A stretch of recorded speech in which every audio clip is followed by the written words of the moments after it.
Straight ahead on 12 News, a day of remembrance, the powerful way students in Plymouth are observing 9/11.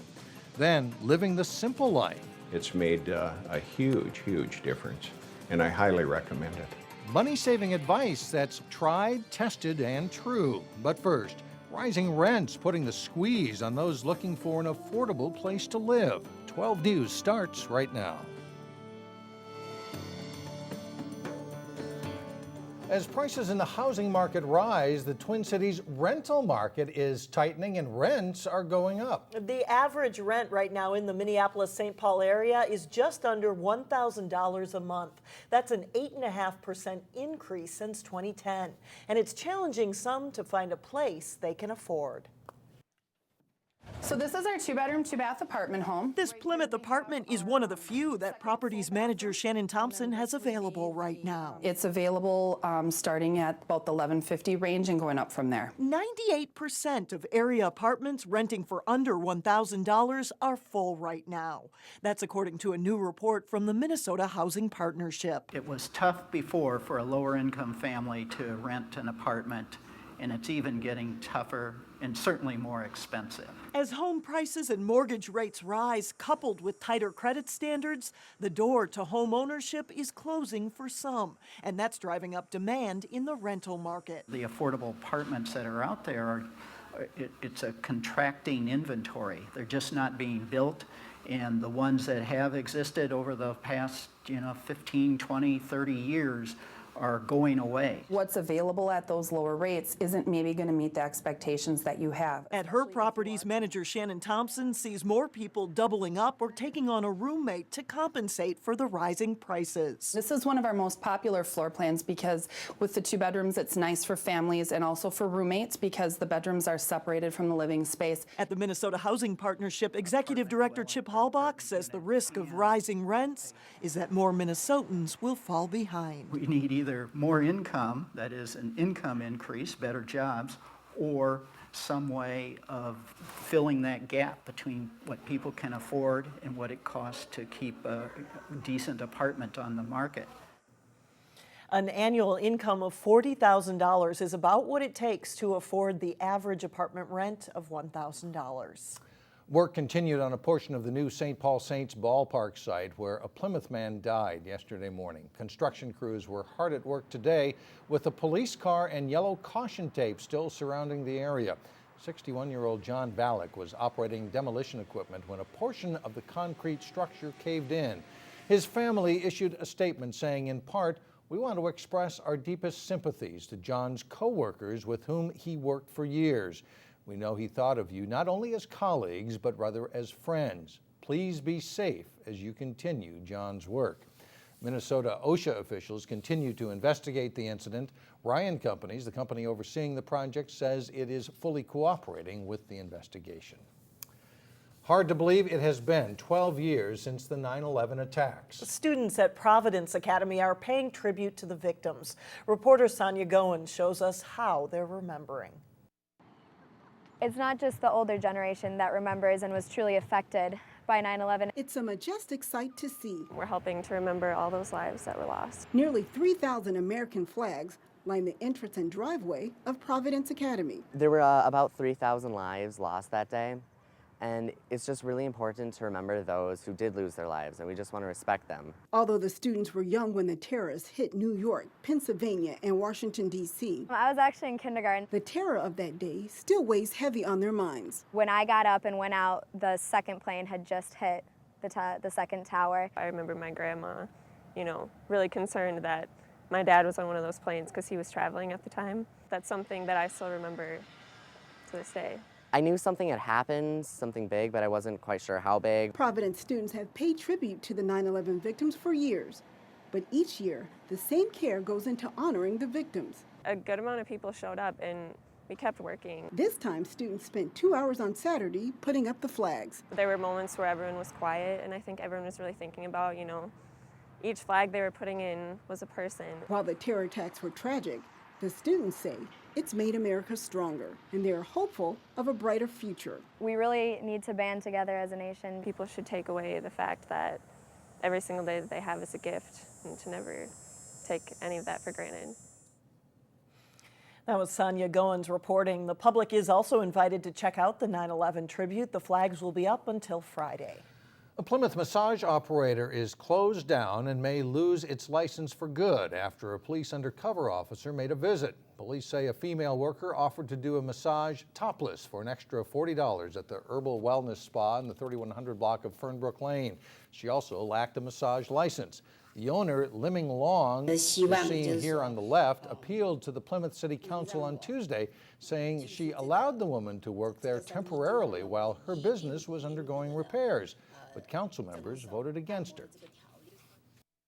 There's a lot of trust placed in massage therapists that we have in our city, and we hold them to a very high level of standard. And to me, this is a very case of a very bad business decision that was made in terms of allowing a non-licensed therapist to do work. Police say internet ads led them to the Herbal Wellness Spa, which has been in business for just 4 months. If you use the Rockford Road Library in Crystal, you'll need to find other options in the coming weeks. The library closed this week for remodeling. It will reopen on October 21st. Any books on hold can be picked up at the Golden Valley Library. Rockford Road Library opened in 1972 and was last renovated back in 1997. Coming up, a local teacher's health scare lends itself to some good financial advice. Then later in sports, it's a big matchup in volleyball as Osseo takes aim at Blaine. But first, cool, refreshing air blows in. The temperatures on Friday might not even reach 70.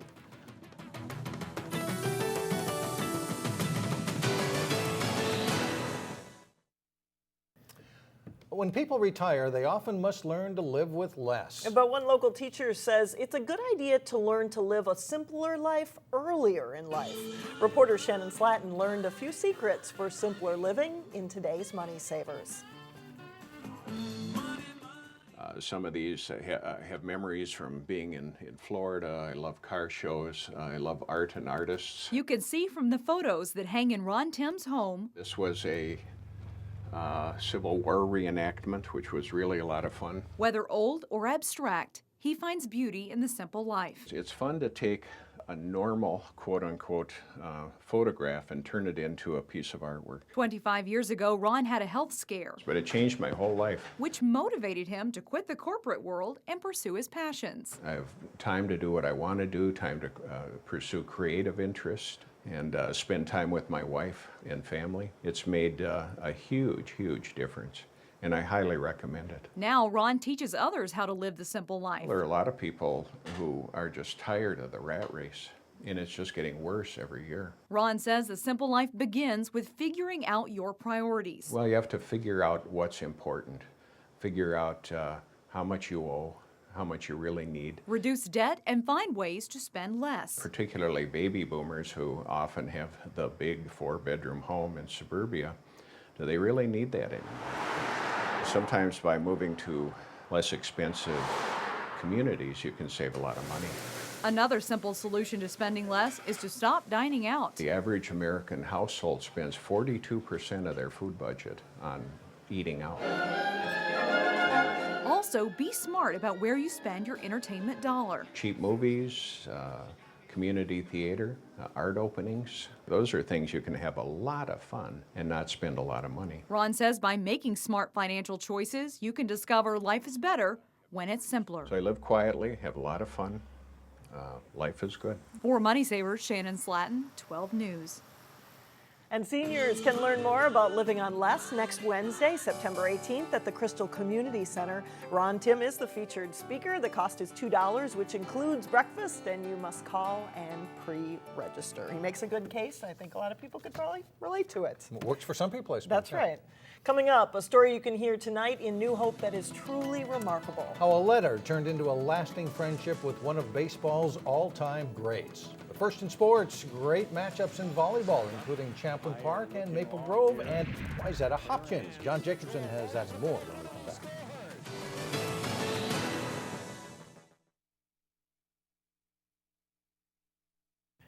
Lots of good volleyball teams in the area this year, and one of them took on one of the best, I guess, in the Metro. Starting out with Osseo. Nice win for the Orioles, going on the road and playing a very good team and picking up a victory. Osseo's volleyball team has high goals this season. The road to a conference title in the Northwest Suburban usually goes through Blaine. The Orioles lined up for their shot at the Bengals on Tuesday.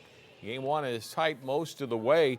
Taylor Morgan and Sophie Stepanek combining for the block for Blaine. Osseo responds. Shia Sanders hit just inside the back line for a kill, and the Orioles win game one, 25-18.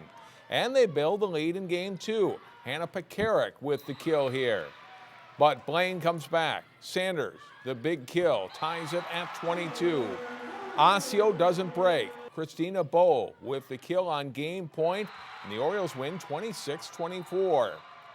Game three, Lydia Dimke smashes the kill for Blaine, but it's Osseo's night. Bowe splits the defender with this hit, and the Orioles win the game 25-19 and the match 3-0. It does feel good to win in three because it means that you worked hard enough to put it away instead of just finish strong. And if you go five, then you know that they're just as tough. But if you finish in three, then you just pushed all the way through. Champlin Park and Maple Grove's volleyball teams are also off to great starts in mostly non-conference matches. 7-0 Maple Grove visited 6-1 Champlin Park. Champlin Park on the left. Maria Sampson with the dig and leads to a cross-court hit for the kill by Sydney Hilly. Rebels grab a 12-4 lead in game one. Maple Grove comes back. Kayla Crane with a back set to Taylor Johnson for the kill, and they're within 22-20. But Champlin Park regains control. Brenna Walton sets it to Caitlin Kearns for the kill. And the Rebels win the opening set 25-23. Champlin Park again builds on an early lead in the second. Walton drops in an ace serve for a 14-5 lead, and they roll to a 25-18 win. To the third set, and Hilly sets up Sampson for the kill as the Rebels go up 13-5. And strong serving helps carry Champlin Park to a sweep. Walton delivers an ace as the Rebels roll to a win in three over Maple Grove. The Hopkins volleyball team is ranked number 5 in Class 3A, while Wayzata's been struggling this season. Wayzata's in the near court in the first game. They play a free ball over, and Samantha Seliger-Swenson sets to Talia Johnson for the kill. Hopkins rolls to a 25-16 win in the first game. Off the Hopkins serve, Tia Dilly starts as the passer, and then she gets it right back for the kill. Wayzata grabs a 25-20 win in game two to even the matchup 1-1. More Wayzata in the third. Kirsten Bryan gets up for the block in the middle, then wipes it outside to score the point. Wayzata takes a tight one, 25-22, and they go up 2-1. Hopkins isn't done yet. They set the ball outside to Jasmine Martin, who goes off speed to get the point. It's 22-13 at this point, and they win 25-17. And they carry the momentum into the fifth set. Ruby Moreland gets a decisive kill as Hopkins rallies to take a tough 5-game match. Mostly, I think it was our energy and playing together. I think we really got closer and we had a lot more energy after the third game. The Wayzata and Hopkins boys and girls soccer teams also went head-to-head Tuesday night. The boys came up first as the Trojans visit the Royals. Scott Ayers, long pass upfield, finds Arthur Perrins. He heads it himself, gets control to volley the shot home. Great goal just under 3.5 minutes into the game for Wayzata. Hopkins answers quickly off a free kick as the traffic in front disrupts the keeper. Tim Berglund knocks it in, and it's 1-1 just 5 minutes into the game, and that's the halftime score as well. Still tied with just over 10 minutes left in the match until Lewis O'Connor scores on the penalty kick for Wayzata. O'Connor adds an insurance goal with a rocket of a shot here as Wayzata downs Hopkins 3-1 in the boys' game. In the girls' match between those schools, Wayzata gets a good scoring chance just over 10 minutes in, but Emily Sullivan's shot from right in front is off the goalpost, the crossbar. Coach Keith Pavelka's team wouldn't be as fortunate a few minutes later, though. Ruby Stauber's crossing pass right to Casey Snyder in front for the goal, and Wayzata leads 1-0. Hopkins making a bid to score with Corbin Boyd's shot that's stopped by keeper Megan Geppert and then cleared away by defender Audrey Carno. No more scoring in this one. Wayzata blanks Hopkins 1-0. Man, that's a look at sports. Look ahead at a couple football games coming up Thursday at 4. All right, thanks, John. Still ahead, an interesting perspective on a baseball legend. A side of Jackie Robinson you may not have heard about when we come back.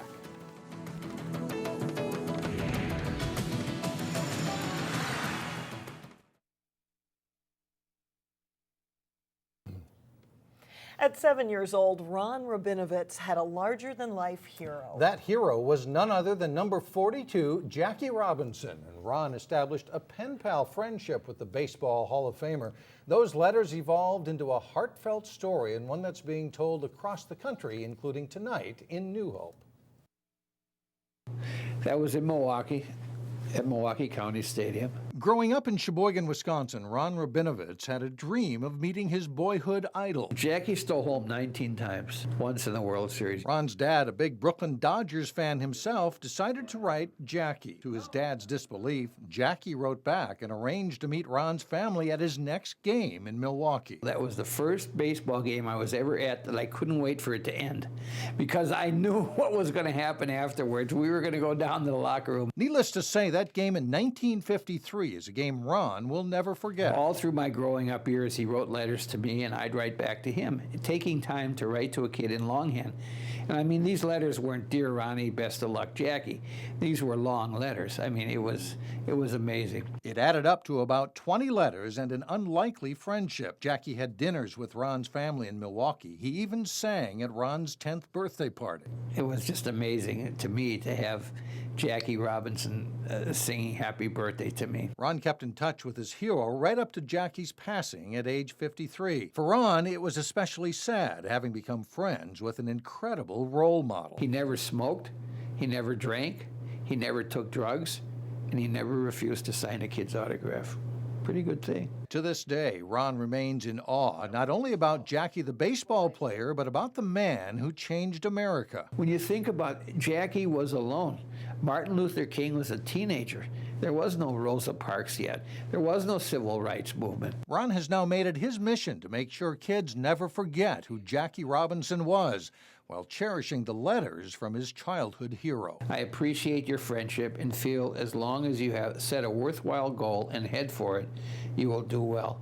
Continued good luck. My best regards to your family. Always, Jackie. Major League Baseball did a documentary about Jackie and Ron's story. An Oscar-winning playwright is also doing a play about their friendship. It premieres in February at St. Paul's History Theater. And tonight, this is Wednesday, Ron will speak at Cooper High School, and that starts at 7. Ron lives here in the Twin Cities. He works in New Hope, and he's got a great story to tell. Incredible story and some great photos as well. Absolutely. That's it for us. We'll see you tomorrow.